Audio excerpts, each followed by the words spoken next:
Hey Cocoa Beans! Welcome to one of the few vlogs I have on this channel. And I'm just going to take you guys with me on my commute to Albany from upstate New York. And why am I in Albany exactly? Well, come to find out, my work trip actually had an event that was based in Albany. And it ended up being like one of the few times that our like positions under nami had been like able to like not only present and just like be involved, but like our positions, like since it was already so new and so honestly like monumental and life changing, like we were able to like have not one but like 3 days to like promote like nami New York Next Gen. And who are we exactly? Well, first of all, we're just like a group of like young leaders that are spread all throughout New York, come from many different backgrounds, and have been honestly like the catalyst to change that I've been meaning to see like from our generation, just like from our world.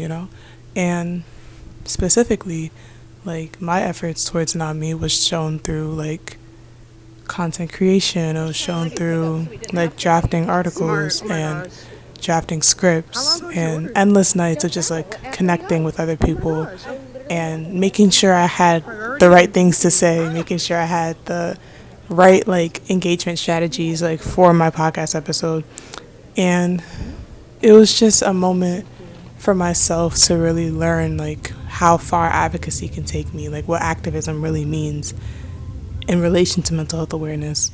And throughout this whole like commute, throughout this whole like journey into like going to Albany, I was extremely nervous. I was extremely like stunned by my efforts, like all being done remotely, finally like amounting to this moment where we're meeting our coworkers physically, where I'm meeting so many professionals and so many like people from different backgrounds, from different like points in their lives, like ranging from young adults to like millennials, all gathered together for the same exact purpose of advocating for mental health and learning more about mental health with NAMI.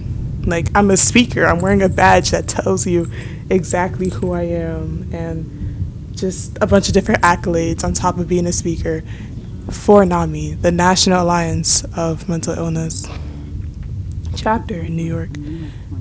And this organization has taught me so much about myself. It's taught me so much about what to expect from being not only an advocate, but just a person of Generation Z, like a black woman, a minority, being able to advocate for a cause that has affected us for years, affected many groups, and being able to like sit in front of a crowd, to sit in this room, to like embrace the fact that I'm in Albany, embrace the fact that I was welcomed and expected to attend this event, simply to share insight about mental health, the very same issue that has been prominent and honestly, like, dare I say, stagnant for the years that it's even been relevant, that it's even been a topic of interest.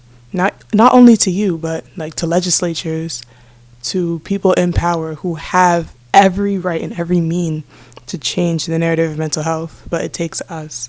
It took NAMI. It took other connections and other like organizations I worked for. It took our voices. It took my voice to actually like start with the audience, to start with the communities, and start within ourselves to address that mental health starts with us. Mental health affects us and will continue to affect us if there's not enough like assistance for us, if there's not enough uproar, if there's not enough like communications, conversations about this matter beyond this room, beyond this panel, beyond these stairs. And honestly, like, the purpose of this video, aside from this being a vlog, is to really share that this event has been nothing short of informative. It's been extremely life-changing. It's been emotional. It's been informative. It's been welcoming. It's been honestly like breathtaking to know that everyone in this room, everyone invited to this panel, shares this very same like initiative to educate people on mental health. And this is actually one of the moments where I knew that like I could connect mental health to like my purpose and my own like interests in like the multitude of like career paths and multitude of like topics aside from mental health. This was when I realized that this organization really can help me grow and connect into the woman that God wants me to be, or into the woman that I think I can be, just by learning about like FaithNet and how like faith-based communities are still being assisted with mental health. And here is one of the moments that like really did stick with me and that I really am present and grateful that I was present in, and even more like excited and grateful to like share with you.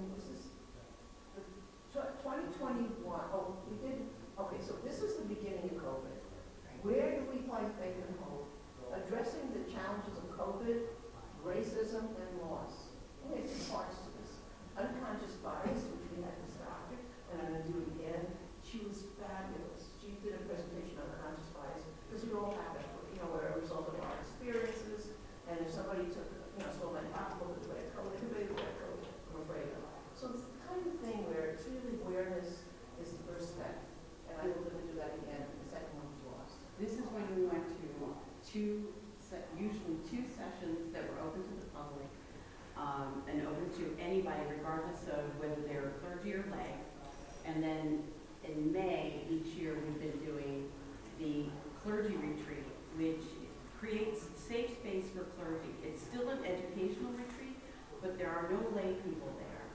So clergy people know that they're among clergy people. They know that they've graduated from seminary or had some kind of ordainment process, and it's a safe space, confidentiality to be maintained. They're not speaking to general public, and it gives them a little bit more relaxation as to talking about their own mental health journeys and their own experiences with people who have mental illness.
He lives in Jackson, Mississippi, didn't he? Wasn't he the one that lived in Jackson? Lived down south. Probably Texas.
doctor, talks about our conditions, not only what, what we get, but what we give and how to handle it.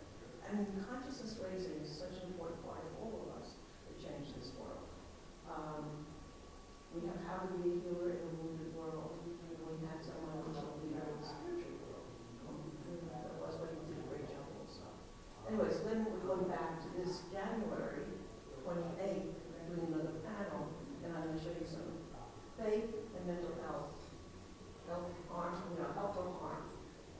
And we're not going to be creepy in this. It's 25, not 20. Oh, I did 28, but I was tired by that time. So it's, but it is, I'm going to tell you afterwards the question that I want to ask. I'm not sure if my committee's happy for it, but I think I'm going to do it anyway. All right. No, because I'd like to stimulate the mind to think, what are you doing that's helpful? And maybe what are you doing, how does somebody else feel when you reject them, right? Okay. So some of the questions that we just started down this road, and I have pages of questions, not pages, but 3 pages, 4 pages, whatever it is that we've done throughout the years for each of the sessions. I can send it to you. We started looking at, pulling out questions that we may want to use. Is your in your religion, are people in your community aware about mental health? There are some communities not here, right? And sometimes it's the faith leader could be more like this, and sometimes it's the community. And the faith leader has such a responsibility. And when we studied the Paul Walk Run, which we can also send you, which is how that faith leader can bring mental health discussions into the community. How do they respond when approached about mental illness? Does your religion promote mental health? Describe some of the activities you do. That's a really good one, because maybe you don't do any activities, but we're going to give out information, not just asking people questions.